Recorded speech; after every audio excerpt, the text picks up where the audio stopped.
আর GST নিয়ে আজকে কেউ কেউ বড় বড় ভাষণ দিচ্ছেন, আমি একটা কথাই বলি যে ইন্স্যুরেন্সের থেকে টাকা এই জিএসটি কমানো না থাকা, এটা ফার্স্ট চিঠি আমি লিখি এবং বিভিন্ন সাধারণ ডাক থেকে শুরু করে বিভিন্ন জিনিসের ওপরে জিরেতে ট্যাক্স, হিরেতে মুক্ত। হিরেতে ট্যাক্স নেই, জিরেতে ট্যাক্স। মানুষের খুব কষ্ট হচ্ছিল, কিন্তু এর জন্য ক্রেডিট কার্ড জানেন যারা ভাষণ দিচ্ছে তাদের নয়, ক্রেডিট হচ্ছে রাজ্যের।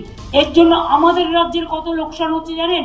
আমাদের রেভিনিউ আর্নিং যা দিয়ে আমি ধরুন কখনো লক্ষ্মীর ভান্ডার করি, কখনো বিনা পয়সায় রেশন দিই, কখনো কৃষক বন্ধু দিই, কখনো সাইকেল দিই, কখনো ট্যাব দিই। শুধুমাত্র ইন্স্যুরেন্সের আমরা বলেছি কোনো প্রিমিয়াম যেন বাড়ানো না হয়, এবং ওইটার জন্যই আমাদের রাজ্যের রেভিনিউ লোকসান হচ্ছে 900 কোটি টাকা, আর বাদ বাকি নিয়ে প্রায় 20,000 কোটি টাকার কাছাকাছি। কেন্দ্রীয় সরকারের কোনো কন্ট্রিবিউশন নেই ভাষণ দেওয়া ছাড়া। টাকাটা কেটেছে রাজ্যের জিএসটি থেকে, তার জন্য আমার দুঃখ নেই। সাধারণ মানুষের কাজটা হচ্ছে, এটা আমি খুশি, কিন্তু এর জন্য স্টেটকে কোনো কম্পেনসেশন দেওয়া হয়নি।